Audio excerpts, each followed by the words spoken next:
Donc, bonjour à tous.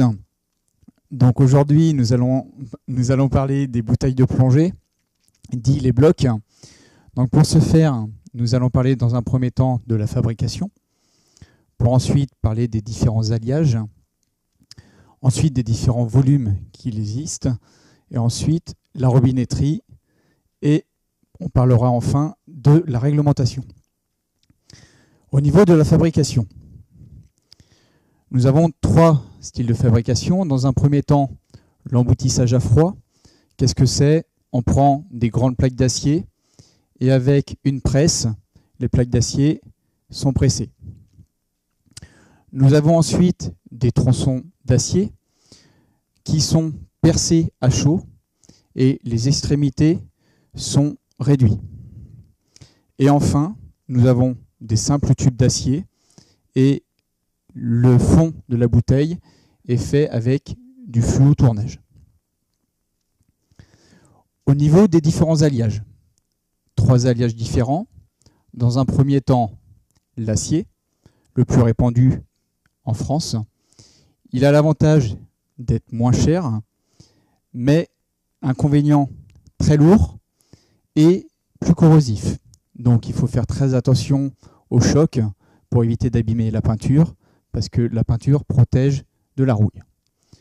Ensuite, nous avons l'aluminium, plus présent dans les pays chauds, qui a l'avantage d'être moins corrosif, mais très légère. Cette légèreté va amener aussi un inconvénient, car il va falloir compenser avec nos combinaisons qui sont plus épaisses par du plomb. Et enfin, le carbone, moins répandu, mais qui a l'avantage d'avoir une pression de 300 bars et qui est très légère. Le gros inconvénient, très cher et très fragile au niveau du carbone. Au niveau des différents volumes, donc les volumes vont de 2 à 20 litres, mais le plus répandu au niveau de la plongée, c'est les 12 litres et les 15 litres.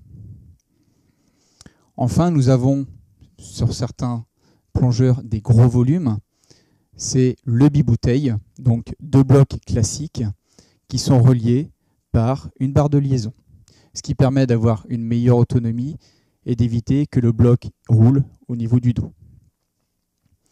Enfin, si vous vous intéressez au niveau des stations de gonflage, vous verrez des très gros volumes, ce qu'on appelle les bouteilles tampons, qui font 30, 40, 50, voire même 80 litres, et qui sont reliées au compresseur. Ces bouteilles vont permettre de faire un gonflage plus rapide sans utiliser le compresseur. Donc, au niveau du bloc, on va rajouter une robinetterie, deux robinetteries différentes. Nous avons d'abord la robinetterie en DIN, qui signifie Dutch International Norm. Si on rajoute l'opercule, on va arriver sur une robinetterie avec un étrier. Au niveau de la robinetterie, elle est constituée dans un premier temps d'un robinet, que l'on voit ici, ensuite de joints, un joint torique qui est ici, et d'un tube. Le tube va permettre d'éviter qu'il y ait de l'eau qui rentre au niveau de la robinetterie quand on renverse le bloc. Et du type de filetage, qui est situé ici, généralement du M25. Et enfin le filetage pour visser au niveau de la bouteille. Au niveau de la robinetterie, comment elle est faite à l'intérieur? Donc l'arrivée de l'air, nous avons un joint plat. Donc si on regarde bien ici le passage de l'air, l'air est bloqué, donc nous sommes sur une robinetterie qui est fermée. Nous avons un vis clapet, rotation du cardan, un joint torique ici et un joint plat ici. Et l'air qui ressort vers le premier étage. Donc pour l'ouvrir, on va tourner la poignée qui va faire tourner le cardan et la vis clapet va s'ouvrir pour laisser passer l'air. Donc au niveau de la réglementation, il y a des inscriptions qui sont obligatoires sur la bouteille. Donc il y a le nom du fabricant, le numéro de série. Nous avons la matière, donc comme on l'a vu, l'acier, l'aluminium ou le carbone, le poids vide du bloc, le volume intérieur, la date de fabrication, la pression de service, la pression de réépreuve qui est environ 1,5 fois la pression de service, la date de la réépreuve et le poisson de l'organisme. Donc ça, c'est des choses que vous devez vérifier avant de plonger, savoir si c'est bien présent au niveau du bloc. Surtout la date de réépreuve qui est importante. Il y a d'autres choses, il y a aussi les contrôles, ce qu'on appelle les réépreuves. Donc, il n'y a pas besoin de réépreuve pour les blocs qui sont inférieurs à 1 litre. Dès que le volume dépasse 1 litre, nous avons deux particularités.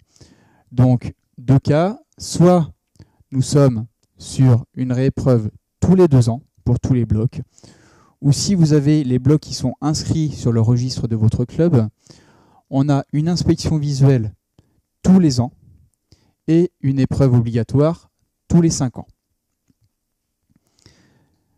Au niveau, comme on l'a vu tout à l'heure, des bouteilles tampons, on a une réglementation qui est particulière aussi. Nous avons